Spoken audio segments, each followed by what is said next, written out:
Alright, so we already looked at how to cold start the DCS F-16. Now we're going to take a look at taxi and takeoff. In this lesson, we're starting a Viper that is already up and running, and we'll learn how to taxi to the runway and take off. Before we taxi out though, let's set up a few more items that we did not cover in the cold start lesson. Press spacebar when you're ready. On the altimeter, verify the current airfield altimeter setting of 30.04 inches mercury is set. You may rotate the pressure setting knob with the mouse wheel to select a new setting if it becomes necessary. We also verify the altitude display on the HUD matches the altitude on altimeter within plus or minus 75 feet. Barometric altitude is displayed on the scale on the right side of the HUD. Press spacebar to continue. Then select between electric and pneumatic modes with the lever. Electric mode uses altitude determined by the central air data computer, while pneumatic uses pneumatic pressure sensed by the pedostatic system. These should read within plus or minus 75 feet of one another. Set it back to electric mode when you're done. Put simply, the altitude displayed on all sources should match with no significant errors. Press spacebar to continue. Now, set up your anti-collision, position, and formation lights as you desire. The formation lights, or slime lights, are low-intensity green lights that aid in close formation flying. Position lights are red and green lights that mark the left and right sides of the aircraft. And the anti-collision light is the white strobe on the tail. Typically, all lights should be on and flashing for taxi and takeoff unless blackout conditions are necessary. When done, press spacebar. Time to set up your internal lights. The top three knobs on the interior lighting panel control the intensity of the lettering of the panels themselves. The two console and instrument dials control floodlighting of the left and right consoles and instrument panel. The malfunction indicator light switch sets the intensity of the caution and warning lights. You may also enable a flashlight at any time using the keyboard command Left Alt and L. Experiment with these and press spacebar when ready to move on. Next, we will verify the EGI knob is set to nav. This is done after the INS alignment is complete and you're ready to taxi the aircraft. It should already be set on this mission. Press spacebar to continue. Now we are ready to get moving. Press the nose wheel steering or air refueling disconnect button on your stick, or press the S key. This will enable nose wheel steering and allow you to control your path using the rudder pedals. The nose wheel steering and air refueling light right of the HUD should illuminate to indicate nose wheel steering is engaged. Press spacebar to continue. To get rolling, slowly increase the throttle just past idle until you have forward movement. Then return the throttle to idle. Gently test the brakes and nose wheel steering immediately after your aircraft begins to move forward. Press Z to steer left and X to steer right. Taxi forward and turn right on the taxiway.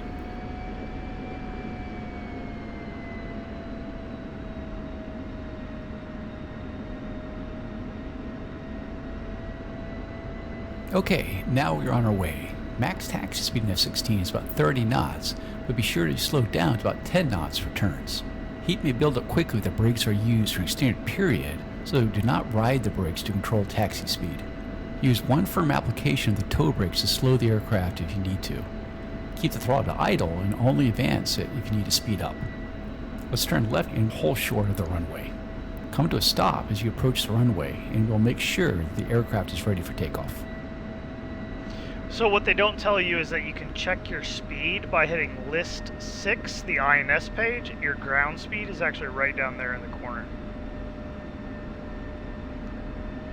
Apply the brakes and hold right here. A series of last-minute checks need to be made just prior to entering the runway.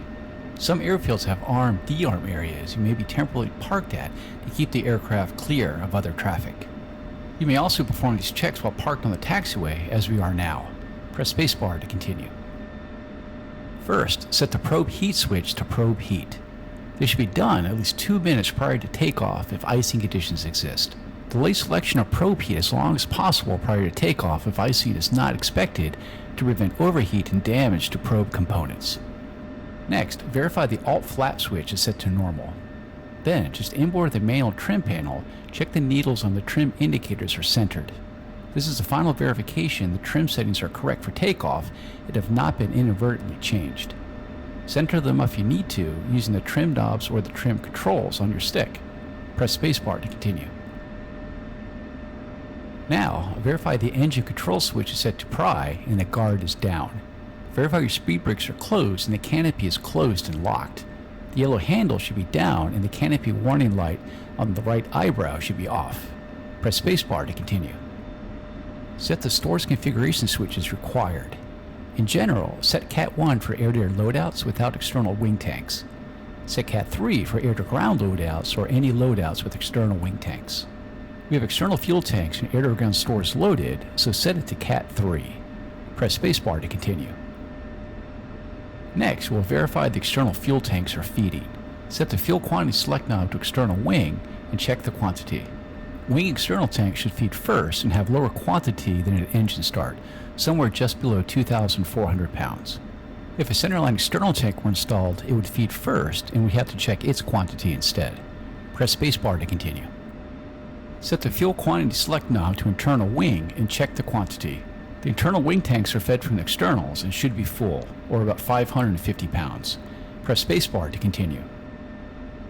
Now, set the fuel quantity select knob back to normal. This allows the automatic forward fuel transfer system, trap fuel warning, and bingo fuel warning to operate properly. Press spacebar to continue. Stow the targeting pod if installed by selecting the targeting pod control page on an MFD and selecting standby. This is done prior to takeoff and before landing to prevent foreign object damage to components. Press spacebar to continue. So we don't have a targeting pod on our jet in this case. It would be right here on the right side of the intake. So that's why when we pull up the TGP page, there's nothing there. That could also show up if there's no power to the TGP. And if you have a targeting pod on your jet, you want to make sure you turn right hardpoint power to on. Since we don't have a TGP on, we don't need to turn that on, and we also don't get anything on this page. Then, lower the ejection safety lever. This arms the ejection seat and allows ejection when the ejection handle is pulled. This is delayed as long as possible to prevent inadvertent ejection on the ground. Egresses through other means is usually preferable. Press spacebar to continue. Last, check that the engine oil pressure is reading normal between 15 and 65 psi and all caution and warning lights are out. Press spacebar to continue. No caution and warning lights. At this point, you're ready to take the runway. Go ahead and taxi out and turn left to line up on the center line. Come to a stop and we'll run a quick lineup check and walk through the takeoff sequence.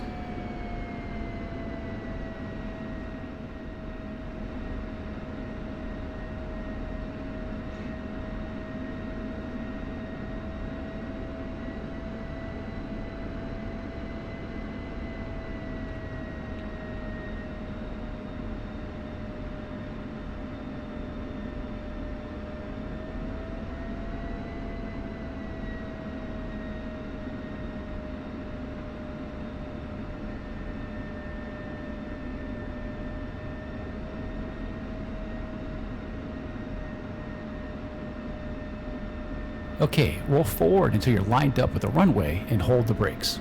Verify the parking brake is disengaged and the anti-skid switch is set to anti-skid.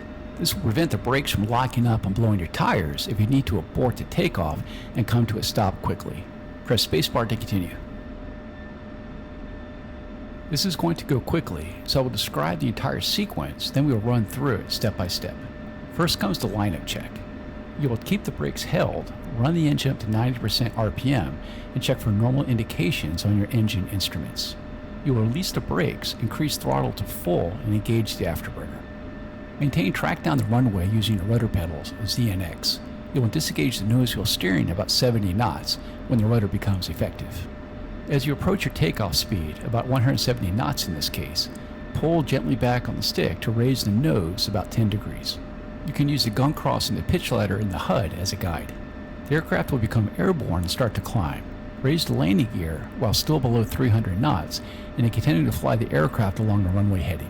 If you're ready, let's go ahead and give it a try. I will talk you through it as we go. Press spacebar to continue. So we will, but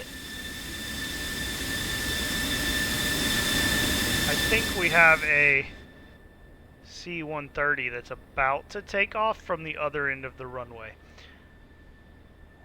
It's kind of funny to me that in the taxi and takeoff tutorial, they don't have you contact the tower at all to get cleared for takeoff or anything. And as you can see, there is a C-130 at the other end of the runway. So we very well could be taking off right into him.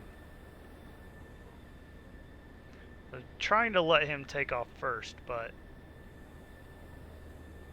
he's not moving yet.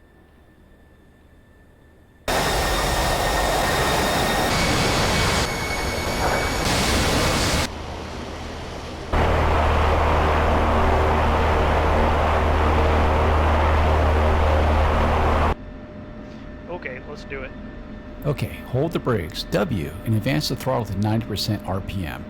Check the engine instruments for hydraulic oil pressure warning light off, oil pressure between 25 and 65 psi, F-tit 935 degrees or less, hydraulic A and B pressure between 2850 and 3250 psi. Then, release the brakes and advance the throttle to full. Now, use gentle rudder inputs Z and X to maintain track down the runway. Disengage nose wheel steering, S. We are approaching takeoff speed. Gently pull back on the stick to raise the nose about 10 degrees. Okay, we are airborne. Raise the landing gear, G. You will lose a little lift as the trailing edge flaps retract, so be sure to maintain the climb.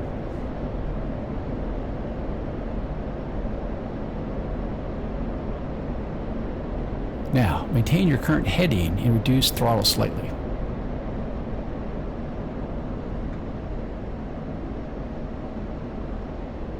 Congratulations, you have just taken off in a Viper. We will pick up next time with a look at landing. You can end the lesson now by pressing the escape key or continue to fly around. That's it, taxi and takeoff, nice and easy. Don't know if you noticed, but we did take off right over the head of a C-130, so, you know, not very good runway deconfliction there. It is interesting to me that in the taxi and takeoff tutorial, they never have you contact the tower at all to get clearance to taxi or to take off. And then, sure enough, we end up on one end of the runway with a C-130 on the other end trying to take off at the same time. So just kind of funny. Anyway, we will take a look at the landing tutorial next, so stay tuned.